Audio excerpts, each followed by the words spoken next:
তো বন্ধুরা, আজকের আমি আপনাদের সঙ্গে যে রেসিপিটা শেয়ার করতে চলেছি সেটা কিন্তু একেবারেই নতুনত্ব রেসিপি। ছোট থেকে বড় সকলেরই ভীষণ ভালো লাগবে। অবশ্যই একবার বাড়িতে ট্রাই করবেন। তো বন্ধুরা, চলুন কীভাবে বানাতে হয় দেখে নিই। প্রথমে এখানে আমি 3টে আলু টুকরো করে কেটে ধুয়ে পরিষ্কার করে নিয়ে ভালো করে সেদ্ধ করে নিয়েছি।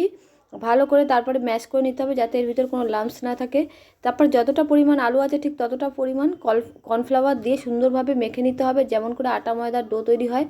দুটো হাতের মধ্যে তারপর কর্নফ্লাওয়ার একটু জাস্ট মেখে মেখে নিয়ে ওপর থেকে এরকম বল তৈরি করে তারপর ওপর থেকে একটা ঢাকনা দিয়ে চেপে চেপে নিয়ে নিলেই কিন্তু এই পটেটো বলগুলো তৈরি হয়ে যাবে।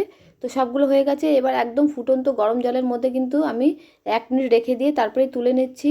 তারপরেই আবার ঠান্ডা বরফ জলের মধ্যে আমি দিয়ে আবার 1 মিনিট মতন রেখে তুলে নিলাম একটা প্লেটের মধ্যে।